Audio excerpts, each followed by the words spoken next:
Hi readers! I wanted to show you what your digital library will look like.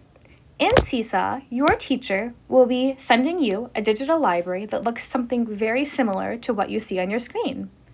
Before we talk about all the awesome things you see in this library, I wanted to remind you that in the lower left-hand corner, you're going to see a white circle with what looks like a paper clip inside.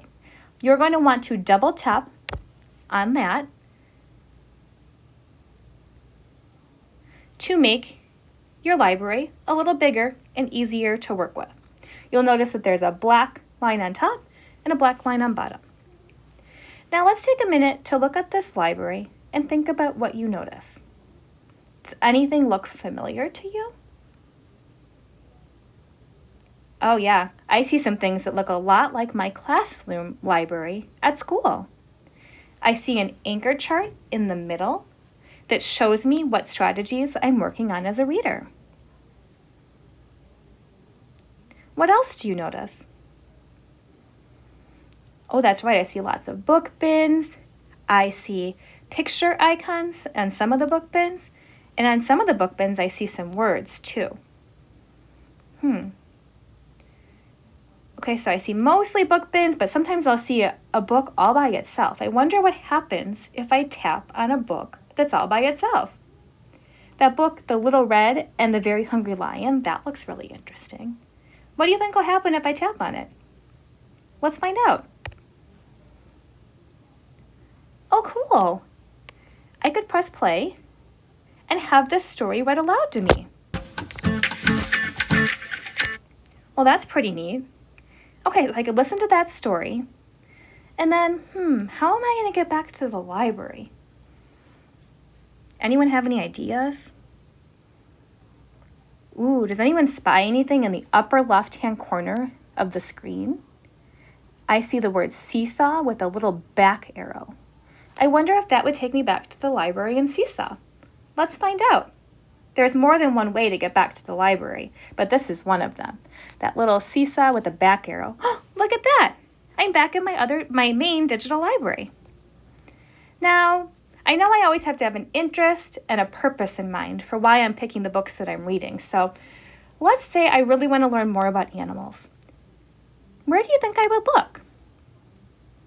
Would it make sense to go tap on the picture of the tree? No. How about the picture of the tiger? Let's try. Sometimes you have to double tap. Oh, and look at this. It takes me to this page that says Animals on top. And then I see some book covers that have animals on them. I'm going to tap on those book covers, and it's going to take me to a collection of books all about different kinds of animals. Some of these pages that you see here with these collections of books will have a little gray box with a little arrow, and you can listen to directions for how to navigate the pages. I'm just going to go ahead and click on the book cover, and it's going to take me to this collection of books all about animals. And let's say I really want to learn about dogs. So I can press on a book cover about dogs, and I can choose down below. Looks like I already finished that book. I'm wondering, oh, look what happens if I take that little, I'm doing some problem solving right now with you too, because I'm not really sure what happens when this happens, when it shows that I already read that book. So if I slide this little bar all the way across, oh, it takes me back to the beginning again, and I could read it again. And notice that, did you notice that there is a little green play button and pause button?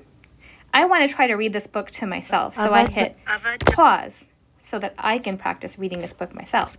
And then maybe I can read this book again.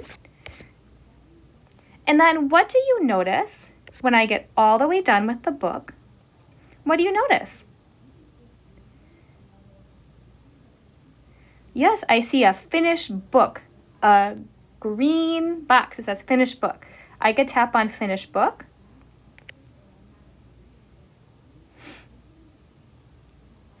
And then in the upper right-hand corner, you're going to see an X. I'm going to click the X to say I'm done reading that book about dogs. and it takes me right back to the animal book bin collection, because maybe I want to grow my knowledge about dogs. So then I have to find another book about dogs and read that book. Let's say I do that, and then I think I want to learn more about plants.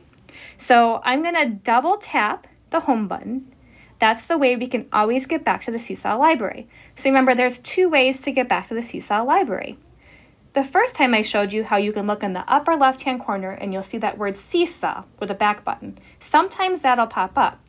Sometimes that won't. And if that doesn't pop up, then you can double tap your home button. And look at this. You see a little picture of your classroom library. And you can double tap or click on the library again. And now I want to learn about plants. So, I'm going to click on that tree because that's a plant. And sometimes I have to double tap to get it to go. And look at that. I entered a whole collection of books all about plants. And look at that little word seesaw popped up in the upper left-hand corner right now. So I could click there if I made a mistake and decided I didn't want to read about plants. So I hope this was helpful, just giving you kind of an idea of what your digital library will look like.